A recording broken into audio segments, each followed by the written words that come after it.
Hello, and welcome to another episode of the Modern Divorce Podcast. I am really looking forward to today because, as I was talking to our guest about, many times it's women who are more prepared for the divorce, who are filing for divorce, who are consuming the content related to divorce, and they tend to be just a little bit more prepared in general than men.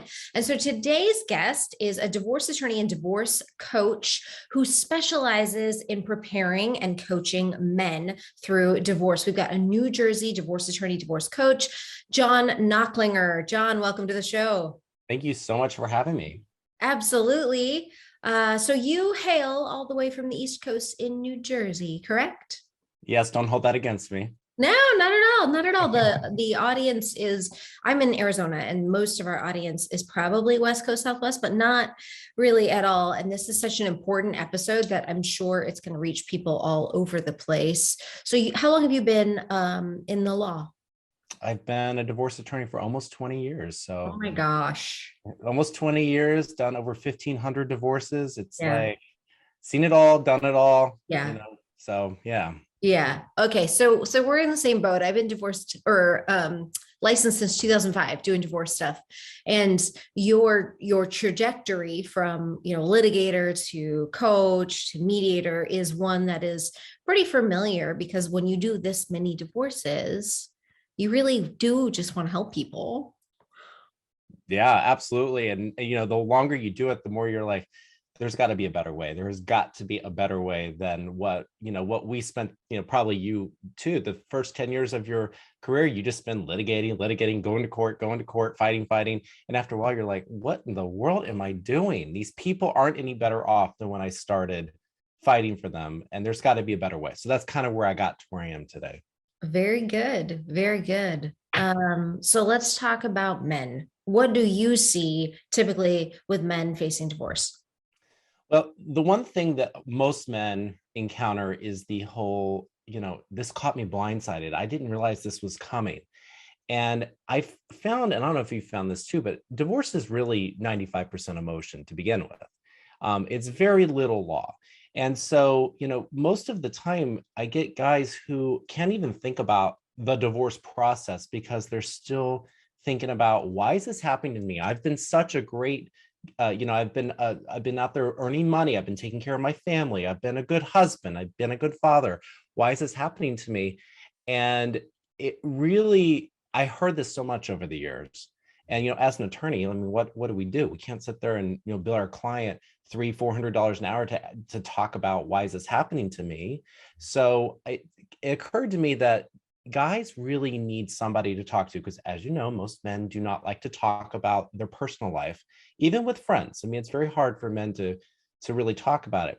So I saw this over the years where guys really just need somebody to work through those early stages with, and then also start to plan a little bit, because it's been my experience that women do tend to plan longer for divorce. They tend to have a longer trajectory to get to the point where they decide they want to get divorced.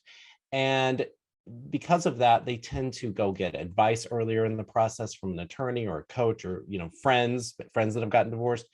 And men, whenever their wife says, I want a divorce, a lot of times they're just stunned, shocked, and they become paralyzed. So that's sort of the universe of people that I thought would be best served and niched down. Because I'll tell you one thing, when you go out in the world and you look at divorce coaching websites and you look at materials, one thing you will notice, and if you go out, you'll see it immediately, is that the verbiage, the language, everything about all of these coaches' websites is geared towards women. It does not speak to most men. Men really need to be spoken to in a different way to fully understand and appreciate what they're going through. It's a great point. And what I've noticed is, we know statistically that about 2/3 of divorces are initiated by women. And what I have noticed is just the person who initiates the divorce has wrapped their head around this. They've grieved the loss of their marriage. they've fantasized about their life post divorce. They're looking forward to this. They've decided this. And so they're just in a much better position, which means 2/3 of the time, the responding party are men, and they are blindsided and they have a lot of catching up to do. And when you have not caught up emotionally, when you have not processed emotionally, it leads to decisions in the litigation that makes the litigation much more complicated and much more expensive. And it just drags on. So you have people who are fighting over things that they don't really actually want to fight about, but they can't fight to keep their marriage. So they fight in the courtroom. Yeah, they're like, if I just drag this on long enough, she'll change her mind, and you see that all the time. But what's even more important for me is helping them understand that anger is not going to get them anywhere. Mm, Any parties aren't going to help them either. The divorce is going to happen one way or the other. mm, And because I also mediate full time with my other hat on mhm, as a lawyer, I really, one of my focuses always is to convince them, if mhm. it hasn't already been brought up by their wives, to convince them to go down an alternative dispute resolution route, to get there as quickly as possible, to swallow their pride and talk to their wife and be like, listen, okay, I don't like this, but I don't want this to turn into, War of the Roses. I want something that we can control a little bit more, where we can be more amicable for ourselves, for our children, whatever. And I really try to use this forum to encourage men to use mediation, because a lot of times they're like, wounded animals. They just don't want to even talk about it, because that means I'm getting divorced. That means I'm going to be talking about getting the divorce done. So I kind of use this both ways to kind of steer them in the direction I think is best. And of course, that's my opinion, but I think most people agree litigation is not the best approach for most people in the world. So I try to use it to, move them along. And I have clients all over the country and in Canada. So I coach guys all over the place, West Coast, East Coast, all over the place. And what's interesting is divorce is the same everywhere. I know Yes. we all think it's like we got 50 different states, different countries. It's the same everywhere. You have to dissolve the business aspects of your marriage. We have to divide your property and divide your kids and figure out how to pay the bills. Like that's pretty much all there is to it, no matter where you're at. So what are the ways that you help men speed up emotionally and kind of get up caught up emotionally so that they can deal with the business of divorce? So every guy that I deal with comes to me from a very different place. So what I do is I kind of look at myself like a basketball coach, and I speak in sports Mm, language because men understand this. I'm like a basketball coach. So what I do is I help men come up with the game plan. What plays are they going to run? What are mhm, they going to do? And I mhm, send them out in the game. See, to me, the divorce attorney, the mediator, they're all part of the game. I'm mhm, just on the sidelines watching it happen. And whenever I see my player, my guy, not following the plays that we put together, I call them over to the sideline and be like, remember what we decided? This is what you were going to do. So really, it's more about accountability. So what I'll do is we'll figure out what they need. Sometimes guys literally need a 2-hour cry fest. That some guys need that. And I'm fine with that because I'm a good listener. I'm a good friend. So I just put on my friend hat and we just sit and we talk about why is this happening to me. But then there's the guys that their wives have told them it's coming, but it's not imminent. So she hasn't really done anything to move it along. She just like, says, I'm done with you. Or maybe she started seeing somebody else. Or something's happened where it's coming. Then I go into divorce planning mode, or preparation mode, which I think is a little bit more of a nicer term to use. And so I actually have a boot camp, a online boot camp that guys go through, and I sort of just walk them through, helping them understand ways they can help themselves with the money, help ways they can help themselves with the kids. And then I also talk about protecting their freedom, because I don't know how it is in over on the West Coast, but we have a lot of people here that use domestic violence laws as swords rather than shields. So I do tell guys, to protect themselves and like how to protect themselves. And then I deal with their sanity, basically the post, what are you going to do with yourself when you're after your divorce? because without that, it's hard to go through a divorce. And I mean, you just said a second ago, there's a lot of women that have already visualized what life's going to look like after their divorce. Well, I kind of get my guys to say, you need to start visualizing that too, and so really, so if I get guys in that and I have time to actually do some preparation, we'll go through that. And then there's just the ongoing, then there's another group of guys that all I'm doing is supplementing their attorney. Mhm. So and I've got a bunch of guys every week I talk to, and really it's helping them. Sometimes it's helping them understand why their attorney's doing what they're doing, Sure. because attorneys unfortunately aren't very good at explaining why I'm doing what I'm doing. They just tell you, I'm doing this.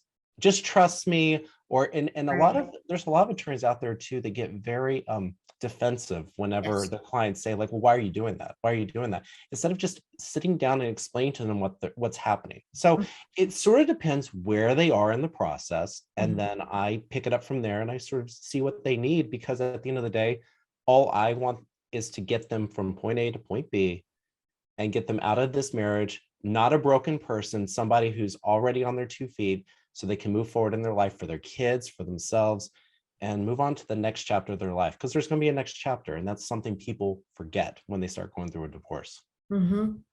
Okay, so I love this idea because we can try to have this role as the lawyer, and certainly this is part of our job, but there is an inherent little bit of conflict and distrust because we have an agenda that might not align with theirs as lawyers. If our agenda is to make as much money as possible, which ours is not because we have plenty of clients, but if that is the agenda of the lawyer that you're working with, then you may feel like they're steering you in the wrong direction and they're not working for what's best for your family. So I want to ask you about a couple of issues that I see facing men a lot and how you would coach your men. So let's say we've got a man who's going through divorce and his children do not want to see him. Mom is engaging in some, let's call it pre-alienation. It might not even be intentional, but some decisions and discussions about how your dad has left you,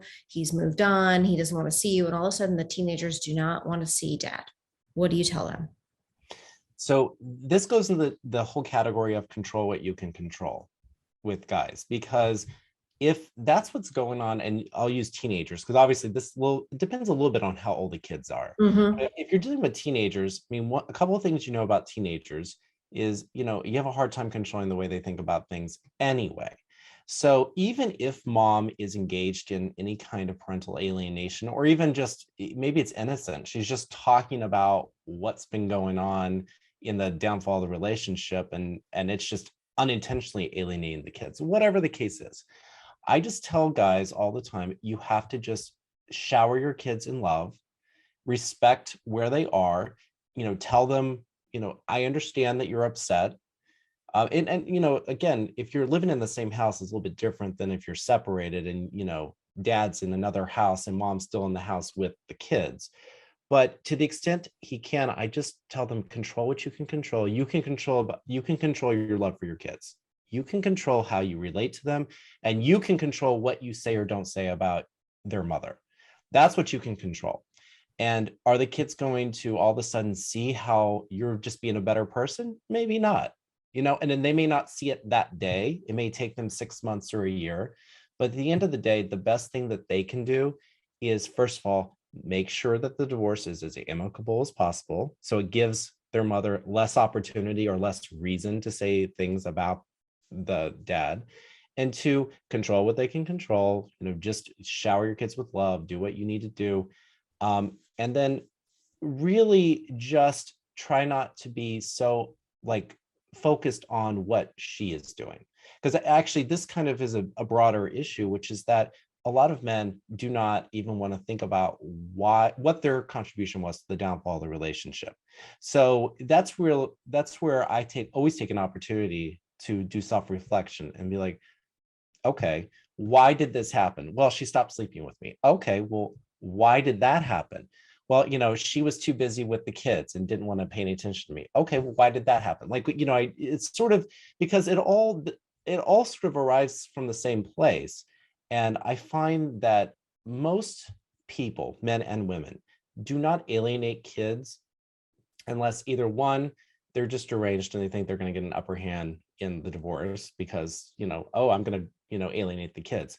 Or two, they're just very upset about what's going on. And the kids are like sort of live-in therapists and, they're there. And so you're talking to them and you're telling them all the horrible things that their other parent is doing. Maybe for sympathy. It may not be intentional, but so really, I mean, that's really all you can do from a non-legal perspective is just get people to understand you have to control what you can control in a divorce. And what you can't control, you just have to, first of all, listen to your attorney, take their advice, and just don't do anything. Don't mimic that behavior. Mm-hmm. Mimicking the behavior is not going to help. And it's hard, it is, guys, it's hard to sit across from them as an attorney and be like, unfortunately, a judge is unlikely to think that this is alienation, and if they're teenagers, it's even worse because we all know teenagers get, upset and, get moody for any number of reasons. So, yeah. They do. The other thing that I hear men and watch men really struggle with is the concept that they're going to be broke. Yeah. Yeah. Well, I mean, there's a perception, right, that the divorce laws are anti-man. There's a Yes. perception all over the country, Yes. which I find very interesting now because there's a lot more women that are making more money than their husbands now. I mean, I'm encountering this more and more and more. I have Mhm. several divorce coaching clients that are going to be receiving alimony. Really? And yes. And what's interesting is when I first talked to them, they were like kind of like giddy that, oh, finally, woman's going to have to pay and all this stuff. And, and I, even then I pulled them back in because I don't want them talking like that anyway, because as we all know, alimony or spousal support or maintenance or whatever it's called, wherever you're listening to this, it's for a specific purpose. It's not a prize because you were married and now you're getting divorced. It's for a specific purpose, right? It's so I just remind them, that yes, the divorce laws have been around for a long time. I think every state tries to change them a little bit to keep up with the times. I know there's a movement all over the country to create a presumption of 50-50 custody in all cases. We're not quite there in New Jersey, but we're trying to move there. Of course, it won't come as any surprise to you, Billie, that the lawyers do not want the law changed when it comes to that, because it would create, probably some cases would be a lot easier. Yes. And so anyway, so basically what I just remind them of is the law is the law. Again, control what you can control. The law is the law. So if the law is that made $250,000 for the last 5 years and your wife's been a stay-at-home wife for the last 10 years, if the law is that you're going to be paying alimony, you're going to be paying alimony. Get over it. Go out and earn more money. Don't complain. Don't have the pity party. And that's really what I talk to them about is, as you and I both know, the law's not anti-man. It's just sort of custody is sort of geared towards a stay-at-home parent, which traditionally more women have been stay-at-home than men. Although these days there's not as many, period. And when it comes to money, it's just whoever makes more money. Again, historically, more men have made more money than women. But again, that's changing too. So I'm almost wondering if like 50 years, some of those perceptions will go away just because of sort of the way things are changing organically as it is. Yeah, definitely possible. So you really are taking a coach's approach. Listen, you can complain that the other team is big, but they're big. You still got to play the game. The game is the game. You're going to have to get around it. You're going to have to shoot from farther away or something. I haven't used that one, but I'm going to use that now. I mean, sports analogies are so great because there's nothing like fair. The rules are the rules when you play sports. And you live by the rules, and nobody talks about how the rules are unfair and we changed the rules and they took a timeout at the wrong time. Like they took a timeout. You go sit down, you deal with it. So it's good. It's really good. I'm going to start using this for sure. I love it. Yeah, the sports analogy, and it works with every single man. every single man, they completely understand exactly what I'm talking about.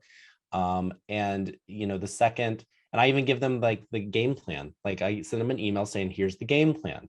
And I even kind of, it's kind of silly, but I even kind of draw it up like a basketball game plan so that they totally understand. But I tell them all the time, I'm here to listen to you. I'm here for you to cry on my shoulder if you need to. I give all of my guys emergency access to me throughout the week via text and email. No one has ever abused it because, again, guys are still guys. They still are not as apt to constantly, anytime they have a thought, they're not apt to just send you message after message. But when they realize that I'm really just there to hold their feet to the fire and hold them accountable, they love it. And I will tell you, I didn't say this already, but the fact that I'm a man is a big deal for most of them. They immediately love that. And in fact, I have a community. It's called the Men's Divorce Network. It's sort of like, it's one of those networks that's kind of like Facebook, but it's not Facebook. Anyway, and it's men only. And I will tell you, having men only, and for them to know that, first of all, I don't work with women, that all of these forums are only men, it allows men to open up so much more. And it's just because, they know they're just surrounded by other guys who basically, it's interesting if you listen to what guys are saying on the forum, almost everyone's talking about the exact same things. It's what you were just talking about before. They're scared about what's going to happen with their kids. They're scared about money. They're just, they're afraid. And so giving them all a safe place to come and just be around other men has been so gratifying for me because when I started this, I really didn't do any advertising. I didn't put any muscle into it. I just did some social media, and hundreds and hundreds and hundreds of guys just showed up. I mean, within months. And so you know this, whenever that happens, there was an unmet need that was out in the world, and you didn't have to do very much to sort of meet it. But the problem is that, I'm only one person, and most of the people that I know who do divorce coaching are women. And I know that's exactly what like guys don't really want. And I'm not saying a female divorce coach cannot coach a man. I'm just saying that men, I think most of them would prefer, particularly with the crying on the shoulder, talking about their feelings and everything, they actually would rather talk to just another guy about it than a woman. And I've talked to many, many guys about this, and that is a common thread that I've heard.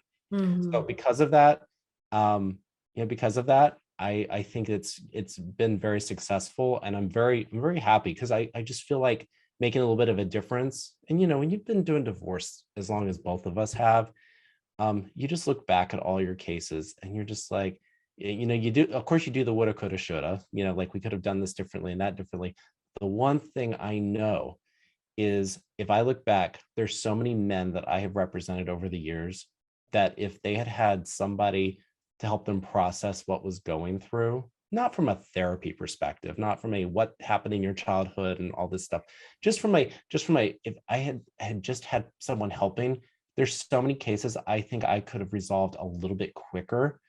And that's really why I'm doing this, because I'm going to help another attorney help move their case along, for the benefit of their client, not for the attorneys. I mean, I'm not on it to make attorneys' lives easier, but for the benefit of their client. And that's really what I want to do. Good stuff. I have one other question before we wrap up today, and that is, how do you coach men who are being accused of domestic violence or being accused that they have been, and the thing that's happening right now, the huge wave that is happening right now, and we saw this kind of with the Chris Rock, Will Smith issue, is that people are equating, mean words to be emotional abuse, to be domestic violence, akin to beating someone up. So lots and lots of men are being accused now for the first time by their wives of being violent, of committing acts of domestic violence, and of being dangerous. How are you coaching those men? So when it comes to those issues, the best protection is just making sure that you are documenting and you are recording. So I don't know what the laws are about one consent recording in Arizona, but in New Jersey, it's one party consent. Mhm. So every single guy, I mean, the first 10 minutes of our conversation, and I've done this with divorce clients too, but first 10 minutes of conversation is I say, well, first of all, depending on what state they're in, make sure you can record. Mhm. But once you decide you can, I send them off to Best Buy or Target or wherever, and I have them get a little digital recorder, just because the phones sometimes are hard to like get out. I get them a little digital recorder and I just tell them, listen, every time you're in a space and your wife is anywhere near you, and I don't even care if she's happy, sad, I don't care. You turn that recorder on. Because if you guys have a fight or she accuses you of saying something and you don't have that recording that I've told you need, don't come crying to me. Because I'm telling you right now that without some kind of objective evidence, you're at risk of some judge just finding that you did commit an act of domestic violence, harassment or some other thing. So, and really at the end of the day, unless you have a witness or you have a recording, it's all he said, she said. And, it all, we see all these, we see all these trials on TV now. And it's so funny as a layperson watching it, you think, you sit there and you watch someone, you're like, oh my God, that's a horrible witness. That's a good witness. They may be saying total crap, but they come across well, who Right. knows? And if a judge that morning just happens to feel like, well, dad, husband's being really cagey, and I'm not sure whether or not the veracity of what he's saying, and the wife is up there, crying, and oh, he's done all these horrible things to me, and you don't have anything else, you're at risk. And so really that's the first step, is just protecting yourself. And then I also encourage them, depending on if their wife has threatened it before, if she's threatened, I'm gonna call the police or whatever. I've actually had guys tell guys to go and actually go down to the police station, meet meet the local cops, just basically saying, I'm going through a divorce, blah, blah, blah, blah, blah. Just so, listen, if they ever come out to the house, you've already sort of, indicated I'm going through a divorce. Which I know sounds a little extreme, but it's come in very handy for a lot of guys, just to sort of know who the people are out in the world that might encounter you. And that's only if someone's threatened it. You've probably encountered where like someone has threatened, you come in near me, I'm going to call the police, and you're like nowhere near the person's nowhere near the person that's making that accusation. So that's it, Billy. Guys have got to protect themselves, and that's really the only way to do it. I mean, I don't know about you, but I've had domestic violence trials in the past where on cross-examination, I pull out the old recording, and Mhm. it's wonderful because Mhm. it's like I start playing the recording, and within like 2 seconds after the 5,000 objections, because the other attorney knows that it's damning, the case is over. Because, so that's really, if you want to protect yourself from a bogus domestic violence claim, and we're talking about verbal domestic violence, Mhm. obviously. But if you want to protect yourself from something bogus, and listen, people have fights and they use curse words. Mhm. People use harsh language. Mhm. Doesn't mean it's domestic violence. Mhm. But you know what? If you have the recording of the fact that it's you and this other person going at each other, and you're both using this language, that's not ever going to be domestic violence. It's going to, there's all kinds of other terms for it. But if you want to protect yourself, that's really the only way to do it, unfortunately, because a judge might just not believe you. Definitely. And the other thing I really like about that is it will also keep you on your toes. You're going to behave better. We all do. We all behave better when we know we're being watched, when we know we're trying to create evidence, and your whole life at this point is potential evidence for divorce. So you don't ever tell people in high conflict situations you need to move out. Sometimes I balance it with the finances and the children. Mm. Like young kids, like I'll tell somebody, you go into a room and just lock the door, even if she's pounding on it, and just stay in the house, because I don't want them to move out if there's young kids, unless there's a custody agreement. Mhm. But Yeah, if they're older kids, it depends on if there's parental alienation going on. Because if there is, those kids could be witnesses against my guy. So sometimes in those situations, I'm like, you know what? Screw it. Just move out. We'll pick up the pieces later, but move out. I'm just too scared about what's going to happen. I've had teenagers testify against their dads before. Really? Yes, I have. And and it's never that they saw it. I remember this one case in particular. I'll just tell you a quick story. Mom was in the garage on the floor screaming, I forget what she was screaming, but her husband was standing above her. He didn't touch her. And the son came running in. He was 15. And of course, he saw the aftermath. The aftermath was my mother was on the floor, terrified. My dad was hovering over her and was big, and it completely was devastating. Without that teenager coming in and seeing that and testifying as to what he saw, it wouldn't have been domestic violence, because there was no evidence of a dispute. There was nothing. And in fact, there was a lot of other evidence that she had tried to concoct stories in the past. Mm. But because that teenager saw what he saw, Mhm. and the judge was really, influenced by what the teenager said, it was a restraining order, and there was a final restraining order. And to this day, my client swears up and down it never happened. But I'm just saying, like, kids can be witnesses. And I think we all forget that, because we're like, oh, it's our child. Our child would never do that to us. But children have a way of sometimes picking sides during a divorce, even though Definitely. later on they change their mind and they're like, I'm so Definitely. sorry. Mhm. And you have to look at them, you have to look at everyone in your life as a potential witness. Mhm. And that's why the only way to protect yourself is with objective evidence, an Mhm. actual recording of what was actually said, an Mhm. actual video recording. If you have those security cameras in your house and your wife doesn't insist that you turn them off or unplug them, keep those things recording. I mean, like, there's no such thing as enough protection ever. Wow. Okay. Great, great stuff. If you have enjoyed this episode, make sure to download it, share it with your friends, send it to all the men in your life. This really was very specific to men. I wonder if my female listeners are going to be real angry. It's possible they are, but men are half of the world. We all need people to look out for us. So don't be mad at John. And go back and listen to other episodes. If you have other topics you'd like us to cover here on the Modern Divorce Podcast, let us know. If you'd like to be a guest, let us know. We would love to have you. John, thank you so much for coming on the show today. It was my pleasure. Bye.